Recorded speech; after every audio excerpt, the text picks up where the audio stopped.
And then yeah, because man, we need more input and investment from women. Right.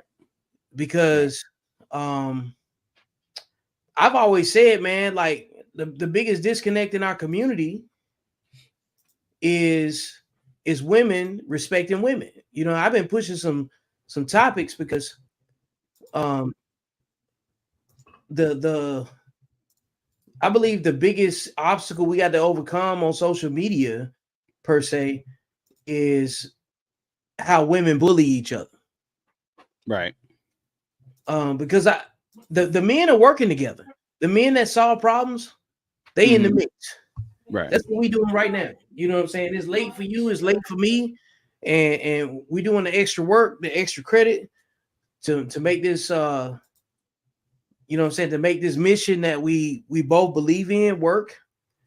So the right considerations have already been considered.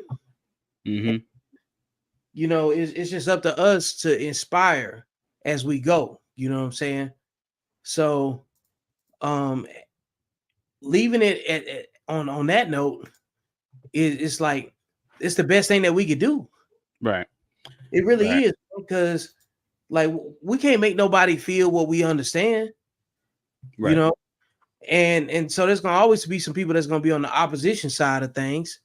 It ain't my job to convince them, and I don't particularly care either, you know. Right. So it's refreshing when you get a woman that's, you know what I'm saying, on her journey to healing, and you know what I'm saying, really committed to what it takes to be the best version of themselves. We got to support that. Right. And we have to be the protectors of that too. Right. Because they don't get it. Because I've seen the bullying that women submit each other's to, you know what I'm saying, for no reason. I have a problem with that, but it's going to take women to break it. You know what I'm saying? To stop tone policing each other.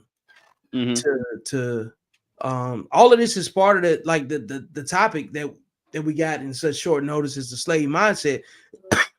Because the slave mindset, if I can monologue about that, you know what I'm saying, before we get into, you know what I'm saying, what we want to discuss about this, is being a slave to your emotions. Right. Like the slave mindset is not applying logic. It's about leaning on your emotions to justify everything that you think needs to be said. Right. It's about not understanding that you're supposed to speak when spoken to, and not give away the information that needs to be heard under the right circumstances. You know what I'm saying? Right. Like I can tell you, we can't have this conversation like watching a basketball game and then expecting you to absorb every single thing, you know what I'm saying, that needs to be absorbed. Right. It takes everything being quiet around you, being honest, listening to the conversation, listening to the metrics, examining history, applying it to the present, and thinking about like how do these two things in an algebraic equation amount to a better outcome in the future. And that doesn't happen without taking accountability. Doesn't happen without disciplined people having the conversation, because undisciplined people are going to make it difficult. You know what I'm saying? Absolutely. And I haven't ran into, I know some women that can have the conversation, but they do better with it in private. They can't do it unilaterally, like just turn the camera on and them start talking, soliciting feedback from the female population that really reflects the behavior that they're discussing or the behavior that they probably have shared and experienced, without some sort of conversation that involves conflict associated with a perceived level of negligence and negative judgment. There's always judgment, but it's positive judgment, unhealthy judgment, and just judgment in general. You know what I'm saying? Like wherever you want to put it. Because general judgment is like we both see that the sky is blue, right? Right. The unhealthy judgment is saying that somebody's dumb because they said that the sky was blue instead of you know what I'm saying, some other type of way, just trying to shame, insults, and guilt their way through it, you know? Right. But if we can't agree on the simple things, how we going to talk about the complex topics? You're not going to be able to talk about the complex topics. Not at all. And You so know, that's so yeah. and so that's where, in terms of like in concluding the monologue of what I'm saying, is that the slave mindset is part disavowing yourself and boxing in and compartmentalizing where your emotions are applicable, Mm-hmm. and then understanding that some of the stuff got to get left outside if you care about a solution. Right. Absolutely. So that's the whole thing. You know, that's a great beginning. That's a great intro. You know, when we start talking about the slave mind. Let me go ahead and hit my applause real quick. Right. Because I was spitting. You were spitting. Factual. Yeah. Like I said, when you talk about the slave mind, and we talk about the genesis of that, right? The beginning of the slave mind. What does it mean to be African American or a black person in America, right? And the makeup of that, what does that come from?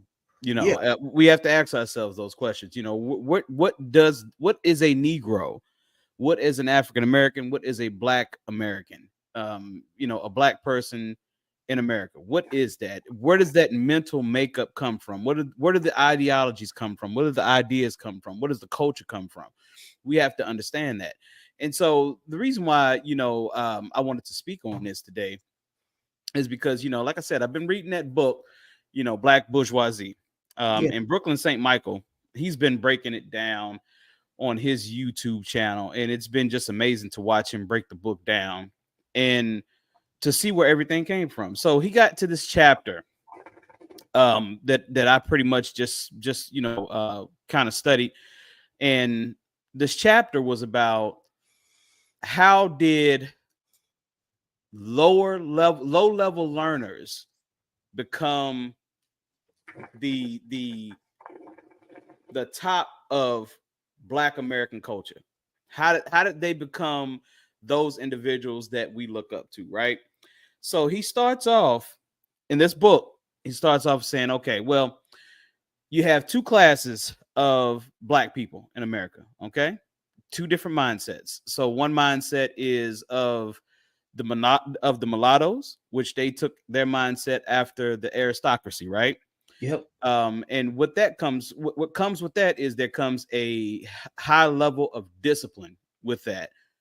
And we're not going to give white people that credit for saying, okay, it's their aristocracy. They got that from us, inevitably. You know what I'm saying? Because we showed them that across the damn pond. You know what I'm saying? So they got that from us. But what we will say is that the mulatto blacks got their ideology and their ideas and their culture from aristocracy. So they took it from the highest level of white people, because we have to understand that white people have levels too. You know what I'm saying? A lot of people don't realize that, but white people have levels too. And if you read the books, you know, White Cargo or White Trash, you read those books, you'll see that white people have levels. Okay. So they took that wonderful book right there. Here's the book, folks. Black Bourgeoisie. You know what I'm saying? Definitely. So like I told Vic earlier, you know, this book, I think paperback is $12 to $15 on Amazon. Definitely purchase it. It was written in 1957 by Franklin Frazier. And when I say this book is awesome, it is awesome because the same things that were going on in 1957 apply to today in 2024. But getting back to what I was saying. So basically, those mulattoes that took that culture of the aristocracy, which is the highest white culture at that time, you know, they took the discipline from that. So when I say discipline, I mean sexual discipline was number one. You know, you have to be sexually disciplined. You know, you had to be sexually disciplined in the aristocracy. So that's one thing. You have to also be disciplined when it comes to working. You have to be disciplined when it comes to your finances. You have to be disciplined when it comes to your family. You have to be disciplined when it comes to the culture overall. You have to be disciplined completely overall in that aristocracy culture. So the second culture you have is the slave culture. So these were the people who made up their ideology and their logic and their culture from a place of oppression. Okay, that can't be where we're at. that can't be where we're at. You know, reason being is because that place is a very dangerous place to be. You know what I'm saying? When you're thinking from a place of oppression, I ask this question to a lot of people. If you have to learn calculus, can you learn calculus better in a war zone, or can you learn calculus better in a classroom settings? What would you say, Vic? Oh, definitely in a classroom setting. In a classroom setting, because reason being is because if you're learning calculus in a war zone, then you're constantly worried about missiles, you're constantly worried about artillery, you're constantly worried about fire, your personal safety. Yeah, your personal safety. So the thing is that that's the same thing that happened to slaves, our ancestors, that happened to slaves. They were making a culture to kind of guide them through or make them comfortable with the oppression that they were going through. Right. So with that being said, we can't base our culture off of people who were trying to learn calculus in a fucking war zone. We can't base our culture on that. So our culture now, today in 2024, has to dramatically change. You know, so I'm gonna go back into the book and tell you how all these things changed. So after slavery, you know, you still had the mulatto culture, and these mulattoes, like I said, they had the aristocracy culture intertwined into their culture. That was the mindset of them. And like I said, the other people that you had the slaves, who were the field hands, who completely designed their culture out of oppression. And that culture was a lot less disciplined. You know what I'm saying? And reason being is because it was kind of forced on them to be a lot less disciplined, because if you were too disciplined, you would have broken out of slavery a long time ago. But if you're undisciplined, you're going to remain in slavery. Man, so what come on now. So what happened? Okay, yeah, and you got some rules to that. So when I say this stuff, you bring up your rules on here. You know what I'm saying? So at the end of the day, you have this slave culture right here. This slave culture was not sexually disciplined because they couldn't be. They weren't disciplined financially. They weren't disciplined in any way mentally. You know, because they didn't know whether they were going to be with their family today or tomorrow. They didn't know what the hell was going to happen, you know, because they saw, you know, their family members being sold off to different plantations and things like this. So there was no consistency. So the thing is that if you don't have any consistency or any guaranteed consistency, you cannot have any discipline in that culture. You know, so the thing is that after slavery, like I said, the mulattoes, what they did is they stayed away from the slave mentality people, or we'll say the field hands. Now they got a bad rap for that, because this is where all the brown bag, you know, shit came in and saying you have to be a certain complexion to be a part of this society and all these things. So they get a bad rap for that, which is understandably so. You should get a bad rap for that. But what they were doing is they were keeping themselves and their family away from the individuals, the black individuals, our ancestors that had that slave mentality and didn't have that aristocracy mentality, because they knew if they intermingle and intertwine with the people that were non-disciplined, their shit would break apart. They knew that, you know, so they stayed away from it. So what eventually happened is, like I said, after slavery, the mulattoes kind of wanted to be in white society, but you and I both know that wasn't going to be. If you wasn't 100% white, you're not going to be in white society. So what happened is they got lumped into society with the field hands. So there's one quote that he quoted in that book where he said, well, it was a mulatto girl, and she was asked about going to school with field hands, basically. And she said, well, if they're going to put me with the field hands, if they're going to put me with the niggas, I might as well act like a nigga. Yeah. She said that. Yeah. You know what I'm saying? So she was letting them people know, hey, like, you're not even respecting me as a highly intelligent individual with discipline. So at this point, if you're going to put me in, if you're going to lump me in that group with them people just because I'm the same complexion, then fuck it. I might as well become undisciplined just like them. So that happened. So that broke a little bit of, well, we'll say a lot of that aristocracy culture. That broke a lot of that because they lumped all black people into one people. This is the part in the book that I really dug, man, because I was like, yo, that's real shit. And Vic, you said this before. You said it before. You said that everybody ain't gonna make it. You can't. Everybody ain't gonna make it. It ain't no room. Right. So the thing is that we can't lump all black people into one bowl and say that we are all one. That's not going to happen. That didn't happen in Africa. We were tribes over there. And we're talking about a book that was written in 1957. Right. And when they had the same problems that we're talking about right now, 60 some years removed, right, that they identified before. And that's just the time that he took to document it. So right. How long was it in existence before it got to that point? You know what I'm saying? So exactly. When you start playing it back and then just putting the formula of time involved, because we're not even talking about time in general. Because like even when you're saying it right now, you would swear that the book was written like last week. Right. and then to add more context to it is that the books that I've written and the context in which I've written them, I hadn't even heard of these other books. And I'm glad because it validates that we got the same problems right now. You know what I'm saying? Yeah. So like writing books is a lot like doing music.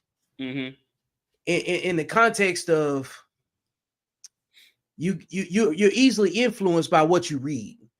Right. Or what you listen to in terms of music. Like if I'm listening to some Al Green, or let's just say I was putting a song together or something, right? If I was putting a song together, my concept for the song might be influenced by what I'm consuming. You know what I'm saying? So if I'm listening to some rock music, I'm gonna have some remnants of what I'm hearing. That's gonna go into my art. Right. Of course.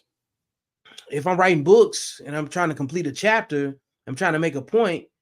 And then if I wanted to write my book based off of somebody else's content, it'll almost look like plagiarism. But like without knowing that this book even existed, even if I heard the title, but not having read the chapters, the pages, the context, the subject matter, and whatever. And I've written 5-6 chapters on the same topics.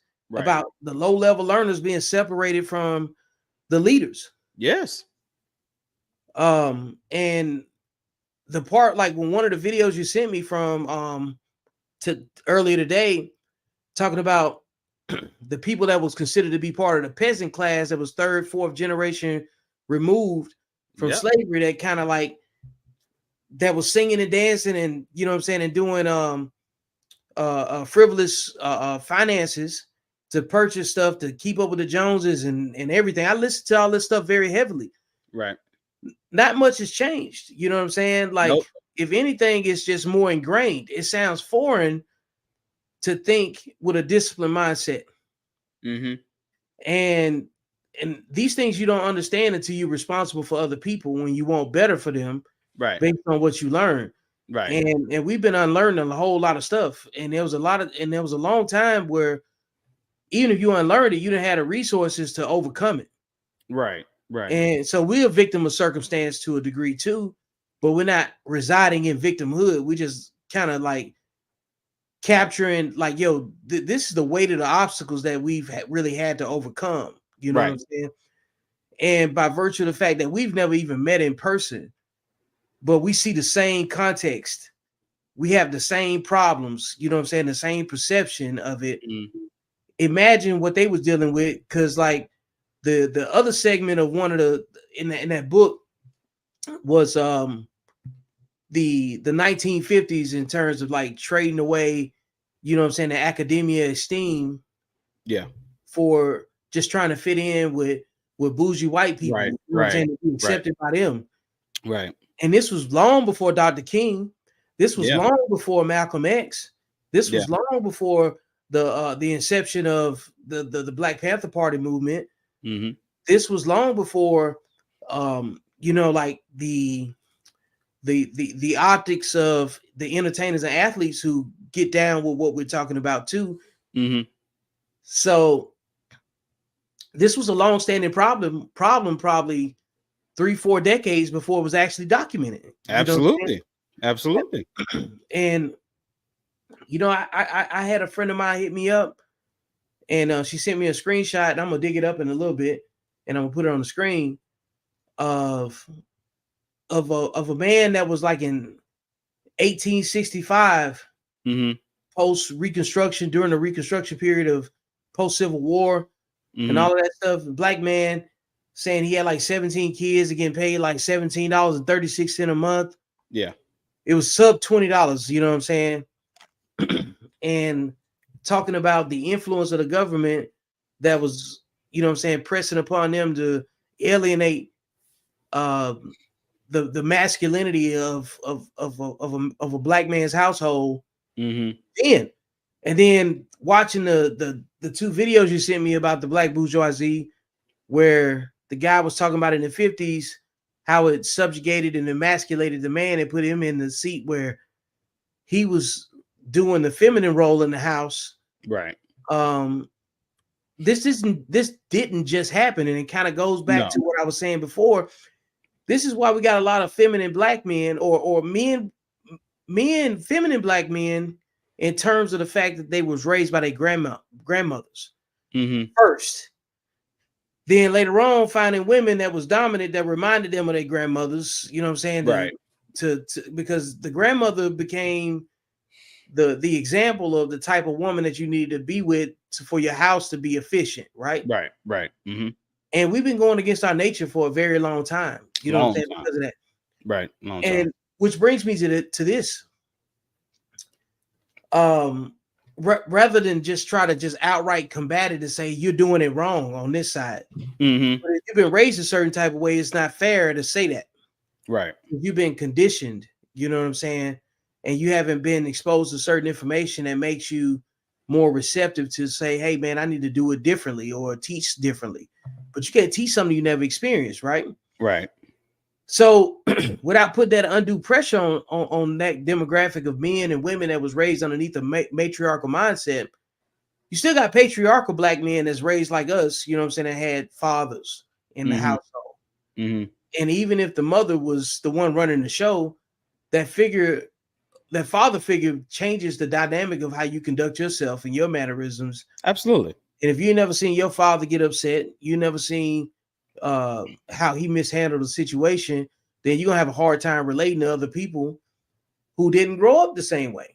But they're at this point, genetically speaking and behaviorally speaking, would you disagree that there's a matriarchal black man and woman and then a patriarchal black man and woman? Yeah, it's both of them. You do have both of them. There's a dynamic, a matriarchal dynamic and a patriarchal dynamic, no doubt. You got both of them, and it does speak about it, in that book, definitely. So, going kind of back to what was being talked about, in that book, and like I said, the what we call the black elite at that time, and what they were basing their culture from, and the lower level elite, the lower level black people, and we just have to be honest with ourselves. Let's just be honest about it, because we could say, well, Cav, how you gonna say lower level, man? When you've been, well, they wrote it down in 1957, so we're not saying nothing that we we're not saying nothing that we don't know. You know what I'm saying? At the end of the day, you had an upper echelon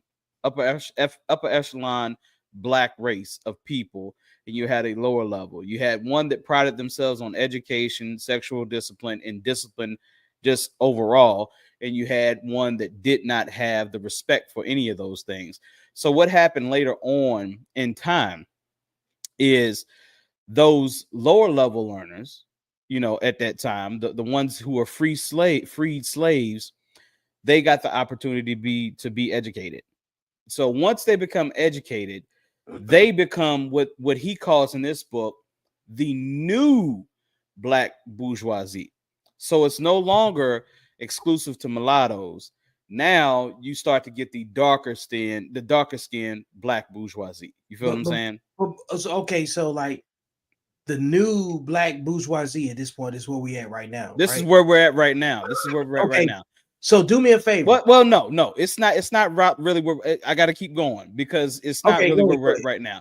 Okay, right. So the new black bourgeoisie comes in, and the new black bourgeoisie comes in with, we respect the aristocracy attitude, the aristocracy culture, but because we're the field hands, and because we come from the slave mind, we're going to mix the elite with the slave mind. And so you saw that. That's where that came from. So he goes into grave detail, and he talks about the things that the lower slave mind, what they appreciate, right? They appreciate song, they appreciate dance, they appreciate entertainment, they appreciate sport. Okay? These are things that the mulatto class did not appreciate. They didn't give a shit about any of that stuff. They didn't give a shit about entertainment, didn't give a damn about sport, didn't give a damn about singing, song, any of that. They didn't give a damn about any of that. It was just all discipline, period. All discipline. It's all education. It's all sexual discipline. It's all financial discipline. It's all that. So what happens with the new black bourgeoisie is they intermingle and mix the two cultures together. So it's no longer that high level that it once was when the mulattoes held it. So now we've kind of dumbed it down a little bit. You understand what I'm saying? The nice way of saying it. Right. The nice way of saying it. We've kind of dumbed it down a little bit. The next step that it goes to from there is it goes to this even newer black bourgeoisie that's all about money. It ain't about anything but finances. Now put a pin right there. Mm-hmm. Relate what you just said from 1957 to where we are in present day. We are now the third black bourgeoisie. It's all about money. It's all about money. So it doesn't matter. The other disciplines that were there from the first dynasty, the disciplines that were there from the first dynasty are no longer there. The disciplines there that they designed and made for themselves and their families, they're no longer there. Now we are at a point where if you got $1 million in the fucking bank, it don't matter how fucking stupid you act. That's good enough. You are the epitome. You are the top. You are the upper echelon. You are the man or you are the woman, and people look up to you. That is where we are now. This is why you have a Nick Cannon who's worth millions of dollars that have 10 baby mamas. Mm-hmm. If you take that back to first dynasty greatness, they're looking at Nick Cannon like, nigga, who are you? What are you doing? What are you doing? You're just spreading your seed amongst women like that? Are you fucking crazy? Right. That's what they're doing. That's what they're saying. And amongst all the rest of the millionaires doing the same thing that Nick Cannon is doing, not ragging all the way on Nick Cannon like some of the stuff that Nick Cannon does, but this is one of the things. Talk about behavior at this point. The behavior is disgusting. It's completely disgusting because in no way, shape, or form, Nick, even if you got $1 million, can you see all 10 of your kids, support your kids emotionally, 10 of them in a day? In no way, shape, or form can you do that. So the thing is that because we know there's no way, shape, or form do you have the time to do that while also maintaining your monetary status. Because I don't know if people know, but being a millionaire is not an easy job. I've talked to, 2 or 3 millionaires. That's not an easy task. It's not like, oh, I made this million, I could kind of just sit back and retire. No, dude, you got to maintain that shit. So you don't have time to take care of any kids emotionally. You gotta go get the money.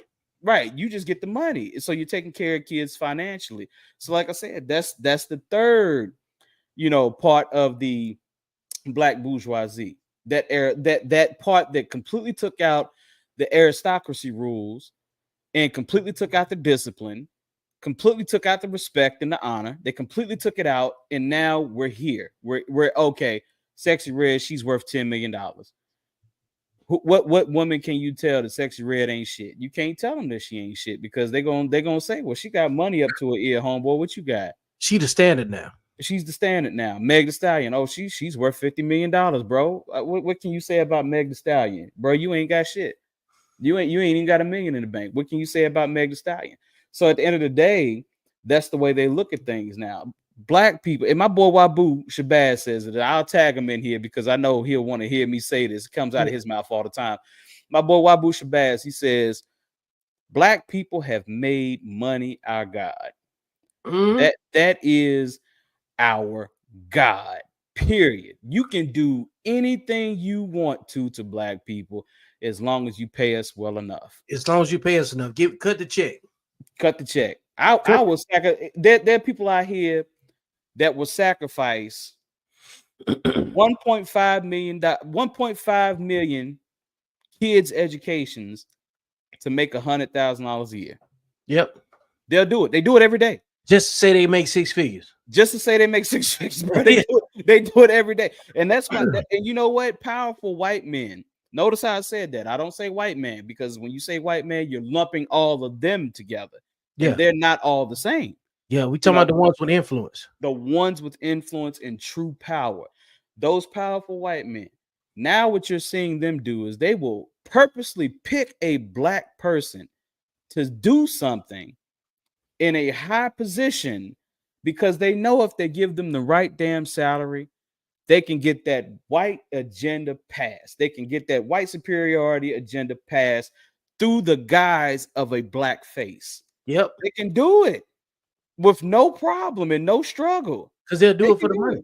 They'll do it for the money. They know Black people would do anything for the fucking money. We would do anything for the fucking money. And cheaply.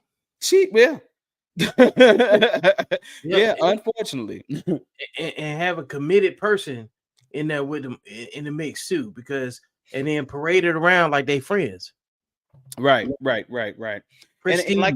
And like I said, I've seen this too many times in politics. I've seen it in school administration. I've seen it in positions of power when it comes to local politics. I've seen it in national politics. I've seen it in so many different places, man, in positions of power where you could just pay a Black person X amount of dollars and they are going to pass this agenda like it's nothing. Like they made it. Right. Like they made it. And they created it. Right. And they don't have any conscience. They don't have any conscience to it because they say, well, you know what? I'm living over here in white suburbia in a $500,000 house, living great. I got a Benz. I got a BMW. I got the new Tesla truck. You know what I'm saying? I'm in a gated community. I got it going on. What the fuck can you tell me? But what you're not looking at is who have you sacrificed for that? Who have you sacrificed for those gains? You know what I'm saying? And that's where I think the Black bourgeoisie, I think they get a bad rap because a lot of the Black bourgeoisie are highly successful people that do such things to be highly successful. You know what I'm saying? But what I'm starting to figure out is how they think about other Black people. I'm up here. I'm well educated. I have it going on here. Those people down there, fuck them because they're low-level learners. And all of them are low-level learners. They don't account for the children or young people that aren't low-level learners, but they happen to live in the projects. Mm-hmm. There's a genius there. There's a Jay-Z there. Yeah. That's why we have so much respect for Jay-Z, is because you look at where Jay-Z was and what he came up in, he's not supposed to make it out. No. He's damn sure not supposed to become a billionaire. No. LeBron James, he's not supposed to make it out. He's damn sure not supposed to become a millionaire because those people at those levels are forgotten about. Those people are just chattel, to the higher ups is what that is. Told by, I want to say, Sean Hunter a long time ago. Well, not even a long time ago. I want to say 2 years ago when Wabu interviewed him. He said, Kavi, you're looking for politicians, black politicians, to fix violence and crime issues in Roanoke, Virginia, or he said even in the nation for that matter. And he said, you realize how many people get paid from those issues? He said, why the fuck would they fix them? Why?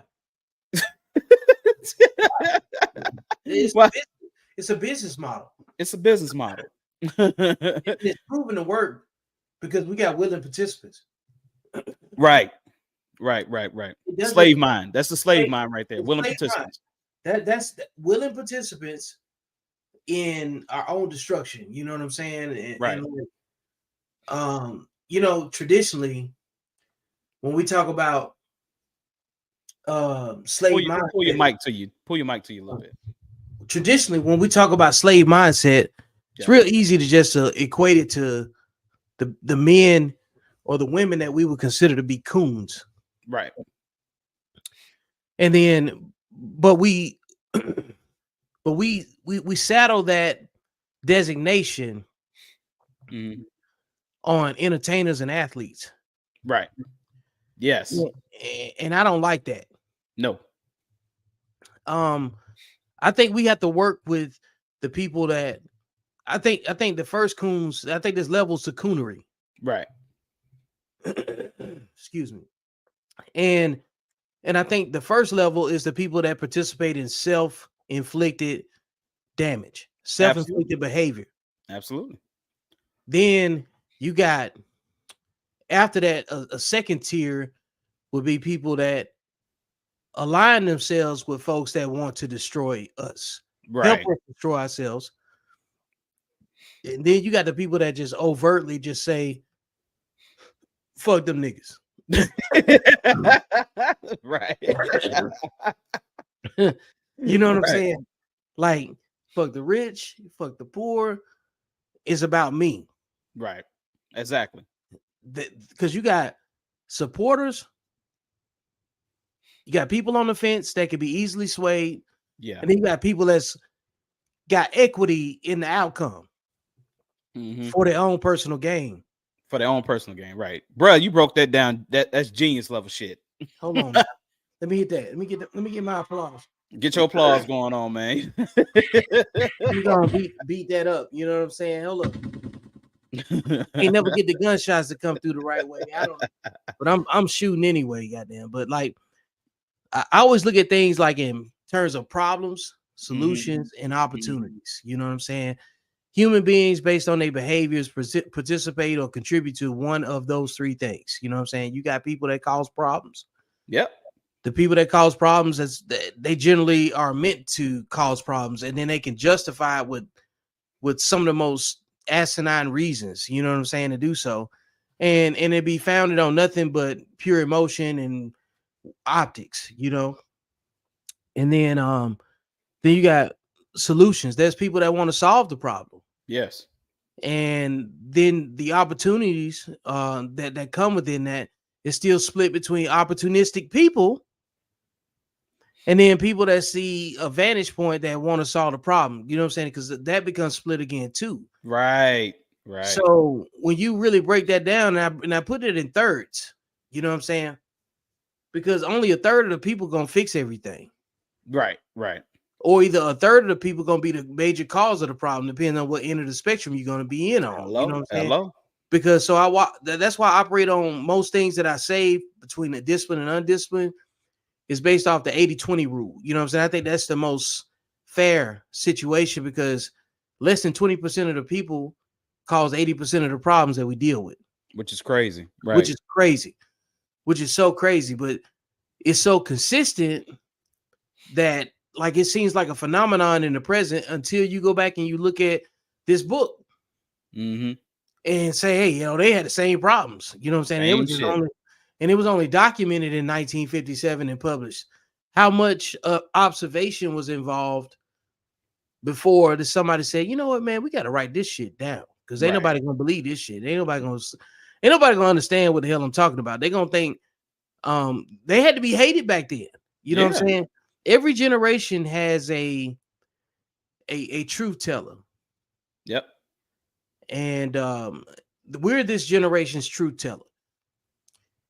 And we document it in much different ways now, because you know what I'm saying, with the video context that we got now. Right. Because even just 5 years ago, this wasn't easy to do. You had to have like 3 or 4 different platforms synced up together, some software, your mics got to be right. You know what I'm saying? And now you just log in and send a link, and then we sit up and we had this conversation. So what are we doing with all this technology, all of this information, and all of these resources and these different perspectives from different geographies? Because like, we didn't grow up together, but we got the same curiosity about the same thing. Yeah, same shit. And so, which goes back to, you know, let me pull the book out. You know what I'm saying? Go ahead, show me book. Show off that book. Hey, look, like you folks that's watching this, let me get the glare off of it. You see the badge. Follow the YouTube channel. It says Accountable Masculinity University. Go get the book. It highlights 5 principles that's in line with the black bourgeoisie that I had no idea about, because that's what's so dope about it. Is that, right. You know what I'm saying? It's modern and it fits everything that we're talking about. We're talking about the behavior of our people that look like us. That I've been saying, we got clones. Like even that movie, they clone Tyrone. The clone in our community is the people that look like us, but they behave in a destructive manner. Yeah. which is clearly always been an issue. Mm-hmm. Trying to fit in, having an inferiority complex, thinking that we gotta please everybody, thinking that we gotta compete with everybody. Mm-hmm. I don't think that we could defeat that. You know what I'm saying? Honestly, all I think we could do is talk about it and then unite the people that feel the same way that we feel. Because now you don't have to go align yourself with people that don't respect you. Right. That's a choice at this point. Well, that's how you defeat it, Vic. What you just said. Yeah, I get it. Like everything I'm talking about it's a double-edged sword. You know what I'm saying? You defeat it by everybody getting on one side of the sword. Right. Like the right people with the right minds. All right, let's bond together. So the thing is, we've always been told that the black bourgeoisie was some type of evil organization. Sure was. Yeah, it was always about, Not the case. Not the case here. Now that we see what they were doing and why they did that, we need to put it in the right context. We can understand. Yep. Yeah. Because the same thing that most black people that may not know about the black bourgeoisie, they've had condemning narratives towards those that think differently than them. Right. So if we told those people why your behavior or your angst or your disdain for the educated class, the philanthropists, and you know what I'm saying, that fit every behavior that we are talking about, mm-hmm. and the revolutionaries, we have to be the revolutionaries from an intellectual state of being. Right. Right. You can't just go put on a bulletproof vest and convince people. No. You have to do it from levels like this. And that's where I get down into, like, everybody can't go because everybody don't want to hear it, bro. Then they don't have to, because all they're doing is choosing a side. They're choosing a side that makes them feel comfortable in their own skin and at their own glass ceiling and limitations. You know what I'm saying? Right. I'm not satisfied right there, bro. I can't do it. I can't do it. What's the rule with, they say, you know, what is it? Prayer without faith without works is dead. Faith without works is dead. Okay. So let's think about that on a human level. Okay. So the way that you would phrase that on a human level is, yes, I can't help those who don't want to help themselves. I don't talk to people. I don't give advice to people that don't have their hands raised. Right. You know what I'm saying? At Better the, make at, me a the- at the Jehovah's end of the Witness. day, You at the end already of the got. day, You might well be a Jehovah's Witness. Just knocking look, on. I witnessed something today. There was a disturbing video that went around in my city of young boys who were, showing people who were strung out on drugs, and they were kind of forcing them to cry, to give them drugs. So they would force them to fake cry to give them drugs. It was silly as shit, right? So there was a person that spoke against it, which she had all right to speak against that. But I saw, there was a dialogue and there was an argument being made. And what I realized is that this woman who was speaking against it was a high level learner. Mm-hmm. And the people who were for what these young boys were doing were low level learners. So I was like, you know what? I'm reading the comments underneath this whole story, and I'm seeing that it's about to get violent. And you said this, Vic. You said this before. Don't argue with low level learners, because if you argue with low level learners, you're going to get hurt. Stop talking to low level learners. Don't argue with low level learners. They Don't don't have the debate same with low game level. plan. They don't have the same game plan. They don't want what you want. No, they don't. They are willing to crash out over the dumbest shit. Period. Over the dumbest shit, period. So it ain't worth it. Once again, I get why the black bourgeoisie got a bad rep. They did some wrong things. They're not perfect in this whole situation, right? But their intent was something else. Their intent was to stay away from low-level learners that had no ambition, that did not respect education, that did not have drive. That's what that intent was, to stay away from that. We are reproducing within ourselves. And by doing that, by reproducing within ourselves and not allowing this lower class to come in, we are guaranteeing that our families and our legacies go off to do greater and better things until it's almost $1 billion status or billionaire status. You know what I'm saying? So at the end of the day, they did some bad things, understood, but they did some things that made sense. And I think we need to learn from that. I think we need to say, okay, well, I don't want to say for the mentors and the people out here helping youth in fucked up situations. I don't want to say that, well, don't do that. I don't want to see, because there's going to be that Jay-Z. There's going to be that LeBron. There's going to be that exception to the rule, right? Right. You know what I'm saying? So you have, if you're mentoring out here or you're teaching these kids, you have to be able to identify that. You have to be able to identify, okay, this kid is special. They coming up in fucked up situations, but this kid is special. Perhaps put more energy in this kid to make sure that they get where they need to go. Right. But if you got a kid, let's say you're a teacher or a principal or a counselor, and you got a kid that's got 150 absences, you know what I'm saying? And every time they do come to school, they come to school to completely wreak havoc and fuck everybody else's day up. Yeah. You have to say to yourself, you know what? Yeah, you gotta wash your hands of it. I can't sacrifice the rest of these kids for this one dumb motherfucker. You can't. I can't do it. You know what I'm saying? I can't do it. You know what I'm saying? So while I got my comment up, because I don't have a slide for the rule number 5, but I'm gonna pull up the different rules as we go, right? Yeah. I want you to talk about how the black bourgeoisie and rule number 5 on the screen, like how did that connect for you? Men have to exercise sexual discipline to secure their credibility within the culture as credible leaders. Okay, so when see, this is Dynasty 1. Okay, this is when the mulattoes had it, nobody else had it. Their sexual discipline was of the highest level. So that there was no sleeping around. Everything was based on, everything was based on one partner. You know what I'm saying? One wife, one husband. Everything was based on that.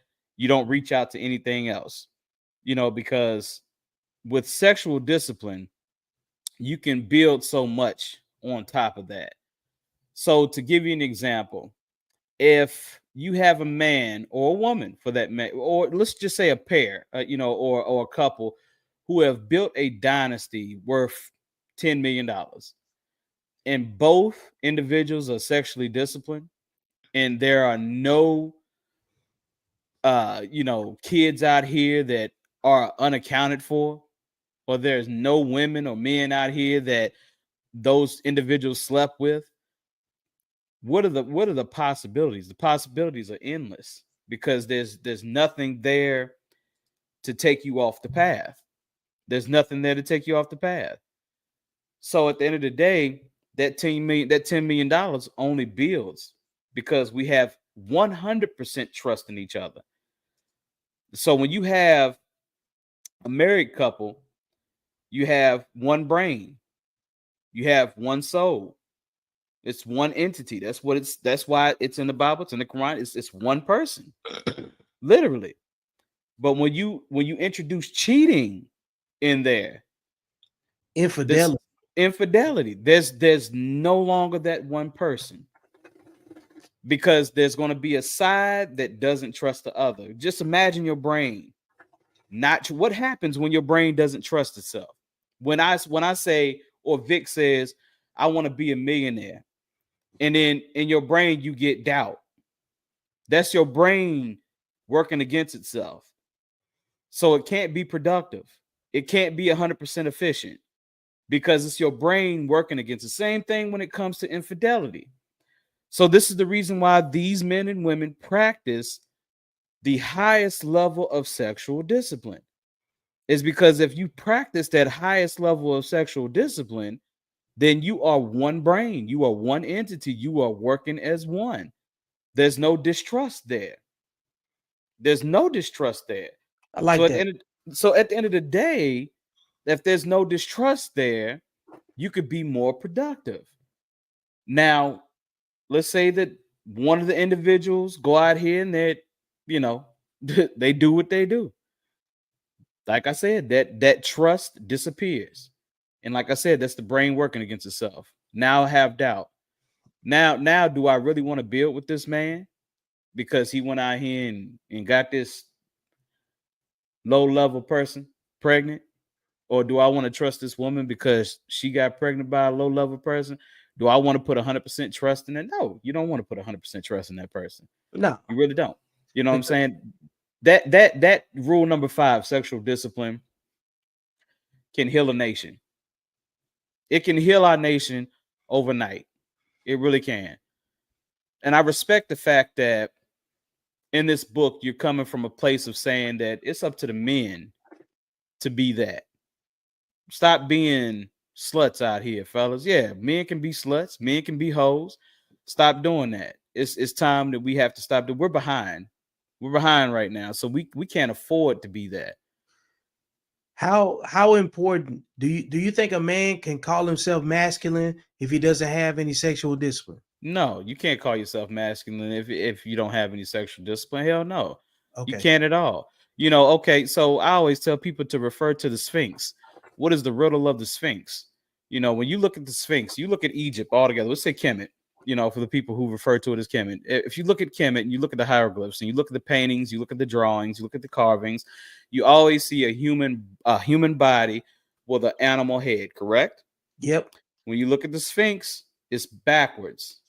It's a animal body with a human head. And what the Sphinx riddle is it's the human mind coming out of the beast mentality.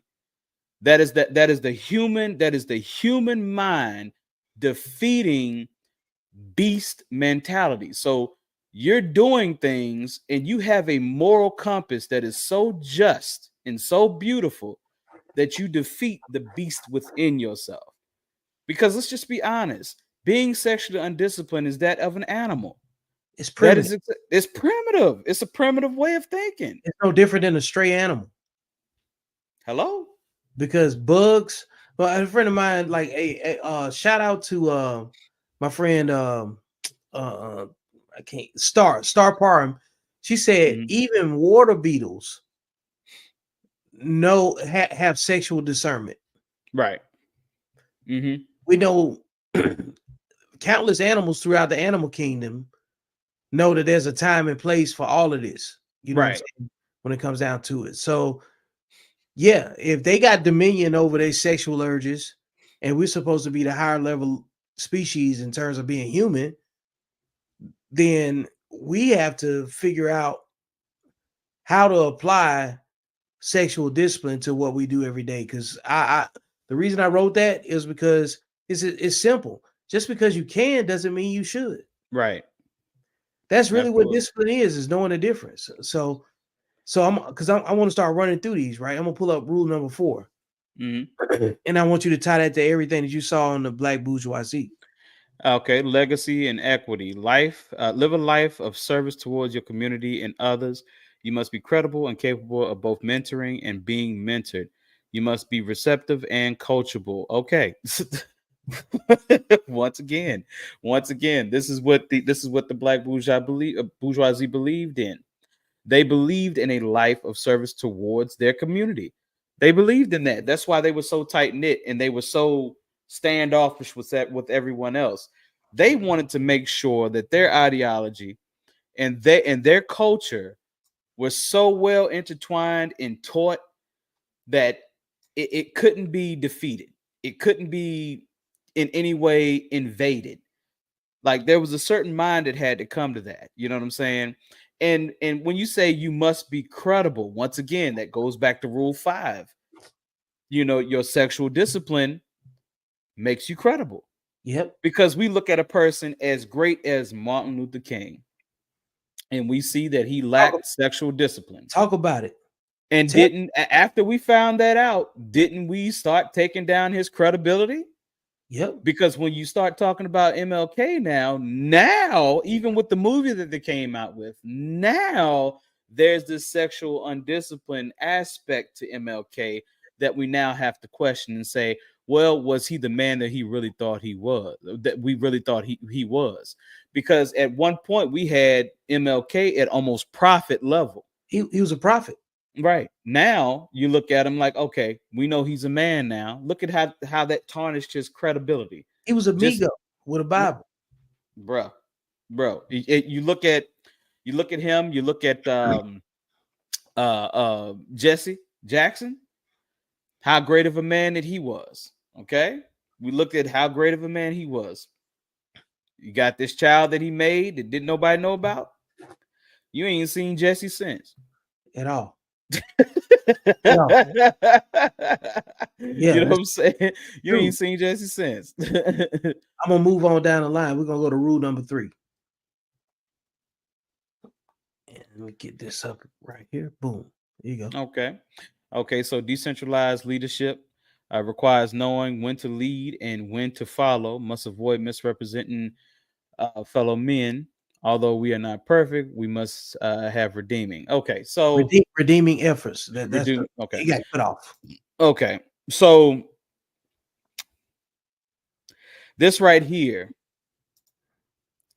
is one rule where requires knowing when to lead and when to follow. So Black Bourgeoisie, the actual book doesn't really go into this rule per se. Mm-hmm. Though this is an important rule, and I would like for you to explain to the people what you meant by this. If you would break it down for us. Okay, decentralized leadership, knowing when to lead and when to follow, is basically like if Kavi has the floor in this scenario, and he's got something to say that's important to say, I gotta let Kavi talk. Okay. Because like, yeah, I might have a platform, but I gotta be able to be receptive and coachable, like we talked about on the other joint, right? And the legacy piece of it. Mm-hmm. Because the mark of a great leader comes from how well he can follow. Right. You can't learn to lead if you don't know how to follow. That's true. So the rule number 3 part is like submitting to a higher understanding. Mm-hmm. And once you submit to a higher understanding, it's supposed to affirm why you are in the space that you're in. Mm-hmm. You got invited here Like you wouldn't be here if you couldn't represent the platform correctly, right? Right. Absolutely. Because this is like a pivot point for rule number 4. You notice there's a buildup. On each one of these, it compounds on something. That's why I'm going backwards. Because rule number 5 is pretty much, to me, the most important. That's the most important, right? Of course, right. Because you build and destroy families and communities with rule number 5. Yes. Yes. But go back to rule number 5 so they can see it again. Because you need to hammer that forward. They need to know what you're talking about. Once you see it, you can't unsee it. You know what I mean? Right. And like the sexual discipline piece is a very, very simple sentence. Men must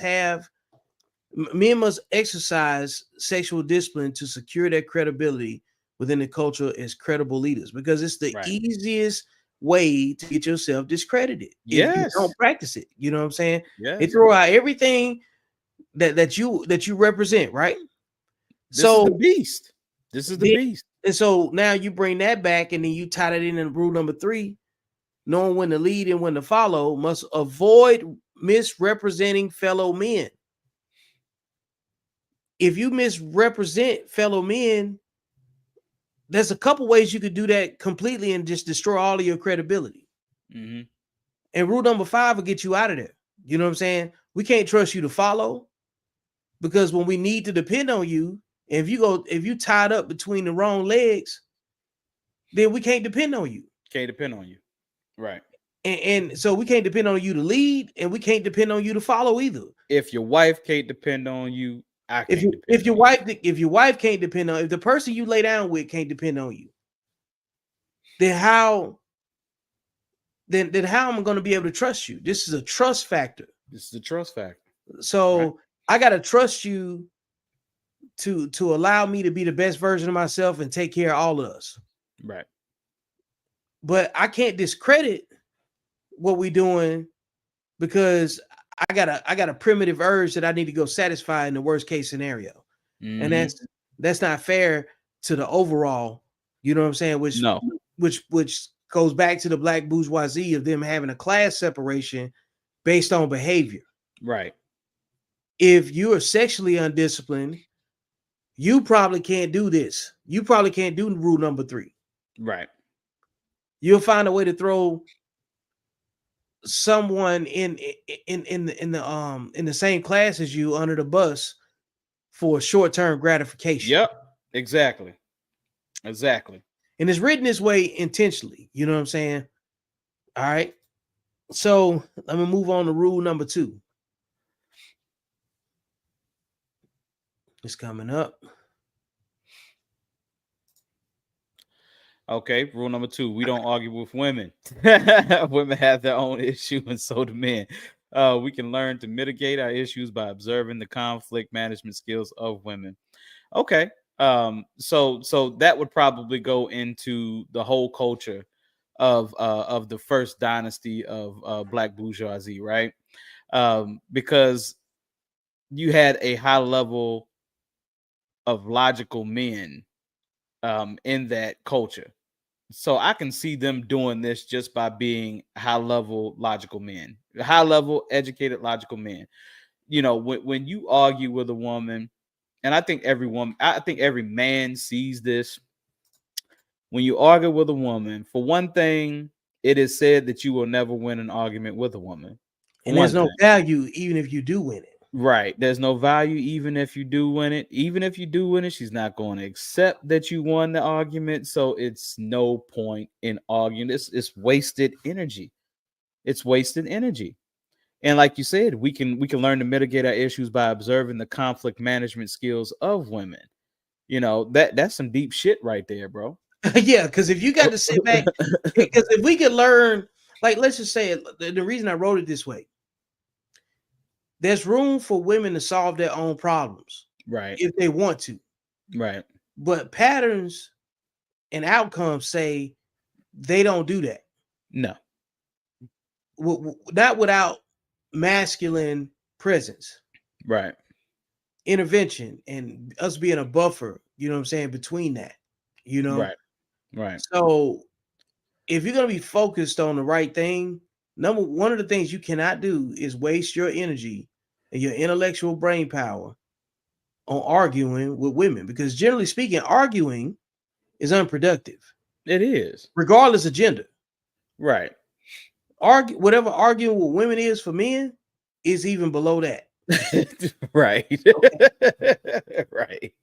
Right. Men, have you ever asked yourself, going to rule number 2, back to rule number 2 here while it's still here,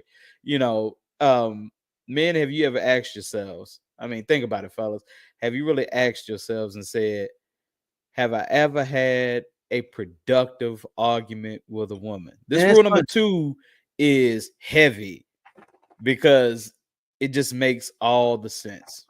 It makes all the sense. And then I've told you this before, Vic. I love this rule because what you witnessed from the older men when we were kids, our grandfathers, great grandfathers, whoever, is they didn't argue with women. They were very quiet. They were very quiet men.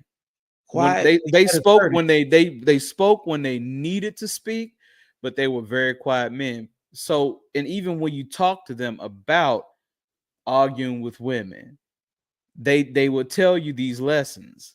That's pointless, son. It don't even make any sense to do that. Let her get whatever she got to get off of her chest and move around. Give her some time, she'll get over it. Yep.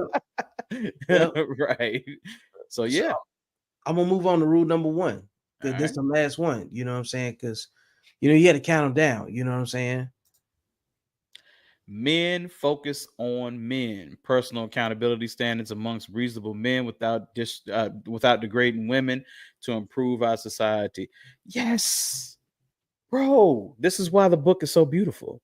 And this is why what you're saying is so beautiful. People that go ahead, show that book off again, bro. They go to book. Get that Glade. Okay, I was about to get that Glade. I get the Glade for that thing. Go get the book. Right. It's in the caption. The links are in the caption. But go ahead, man. Men focus on men. Period. Personal accountability. What problems do we have that we can fix? Yep. Study yourself. That is a painful process. Studying yourself and saying, okay, what am I terrible at? And what can I improve on? I had to tell myself, a while back, I said, you know what? I had some brothers that cared to tell me things about myself that I needed to hear. Hey, you need to stop procrastinating. You got beautiful, you got wonderful, beautiful, genius level talent and a whole lot of things. The only thing that holds you back is procrastination. When you want to do something, do it. That's why I'm up with you at 1:50 in the morning right now, Eastern time. And I'm right here necessary. With you. Right. And see, putting myself around people like you, Vic, because I know you're driven. Feed off that energy. Because when you're told by a person that, hey, just this procrastination from you, bro, this is the only thing holding you from being the greatest man that you could possibly be. You know what I'm saying? Practice, work on that. Practice. It don't matter how small the task is, Kavi, do it. You know what I'm saying? Don't matter how small. You have to be known as dependable to everyone. So when someone asks you to do something and you agree to doing it, make sure you fucking do it. Yep. It don't matter if it make 10 cents. It don't matter if it make 5 cents. Don't matter if it makes 0. Did you say you were going to do it? If you say you're going to do it, do it. Show up. I love this. Right. Like you said, show up. So rule number 1, men focus on men, personal accountability. I pride myself on that.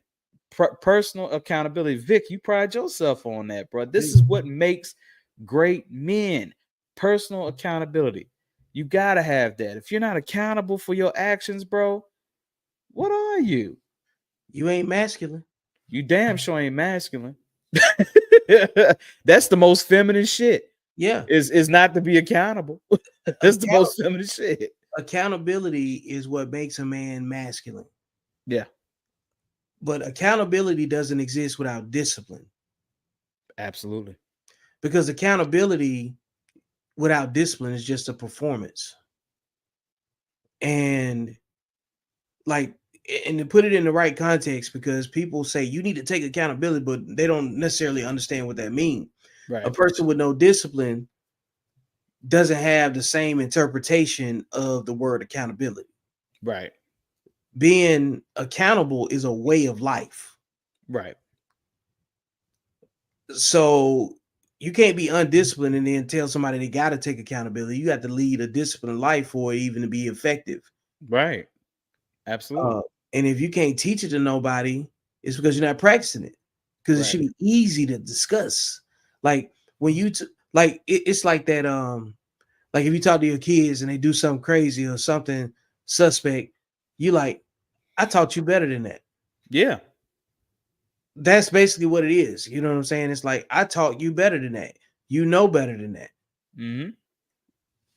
And accountability is the ability to chastise yourself. Right. Before you actually act on it. You chastise yourself because of how you're thinking. Right. Not what you're doing. Right. Just like you gave that whole spiel just then about like, Kavi, you got a beautiful mind about what you need to do, and it just takes you actually acting on it. You know what I'm saying? That's it. Yeah. And accountability is acting on what you said based on the discipline that you walk around with every day. Mm-hmm. Because what you do in your off time is your character. Mm-hmm. What you do on the clock is your responsibility. Exactly. Your duty. You know what I'm saying? And it, like, police officers could be crooked, doctors can be crooked in terms of character. Right. But when they clock in, they got to do the best version of their job just so they don't get fined. You know what I'm saying? I love how you put that. What are you doing off the clock? You know, that's what you do. Yeah. Because we all know some functioning addicts. Yeah. They can show up high, perform better than the person that's sober. Yeah. Because they're technically proficient and they got the muscle memory to still do the job no matter what they're dealing with. Mm-hmm. And that's where, you know, like, you're born with talent. Right. Repetition turns it into a skill. Right.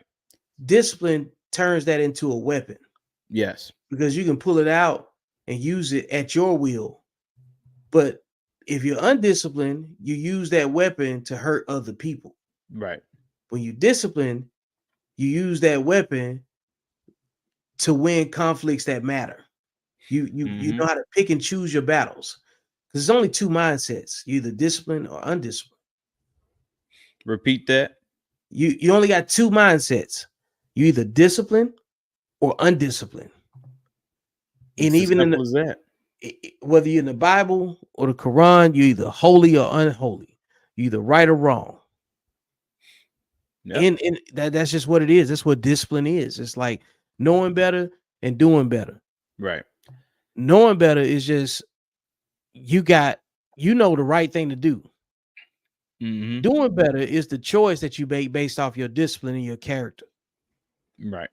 You can't make progress without discipline. You can't achieve anything that's sustainable without discipline. Mm-hmm. So rule number one, the personal accountability standards has discipline built into it. Because you can't talk about accountability with no discipline. Nobody gonna take you serious. No. You can't. You can't have your cake and eat it too. And you can't live an 80% undisciplined life and then expect to be regarded as a disciplined person. No. If 80% of the time you performing negative behaviors, nobody's gonna trust you. Nope. You ain't dependable. Why would I trust you? Why? Man, we covered a lot of ground in just an hour and 13 minutes, man. Went straight to it. Yeah. There's a lot of information, man. Like, where you want to go from here, man? Because like we can shut it down. We'll shut it down for the day, and we're gonna jump back on tomorrow with something totally different. I'm completely with it, man. So yeah, you said you had free time. I got free time, bro. So like I said, we'll shut it down.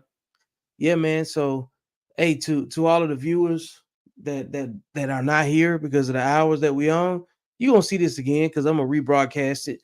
We're gonna clip it up, and I'm gonna see you backstage, man. But I don't even know what to call this, but tonight we breaking the slave mindset, and I think this one of the first segments that we're gonna have in this. You know, yeah, what I'm saying? one segment, because we can continue to break the slave mindset, man. Because it's a whole lot with this, bro. It really is a whole lot with this that we can go with, because it's a lot of people out here that don't know how to break it.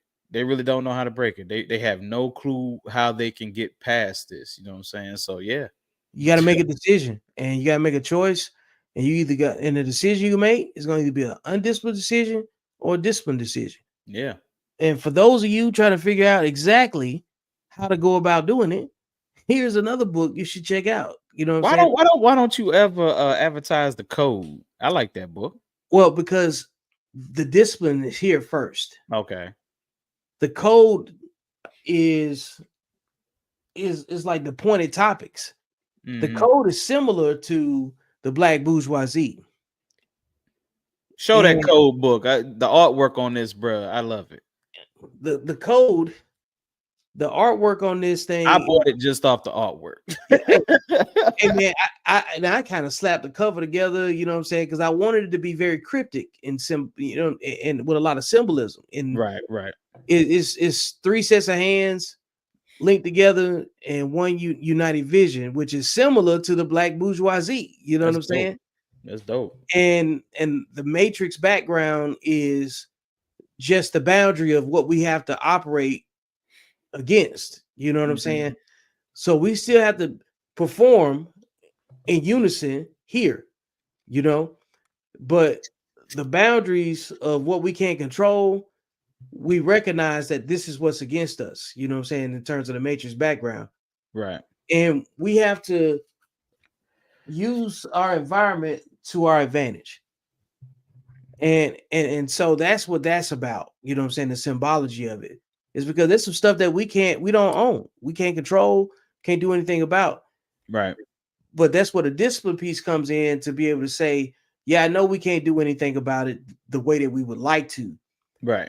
But what we have to do is preserve the talent, the intellectual brain power, and the resources amongst the people that care about solving the problem first. Yep.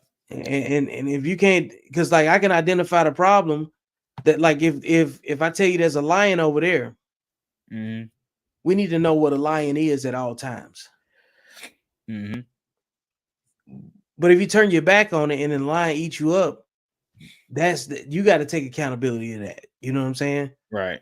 So there's a lot of pointed topics in the code that pivot off of before I'd even call it that, because I published that book in 2018.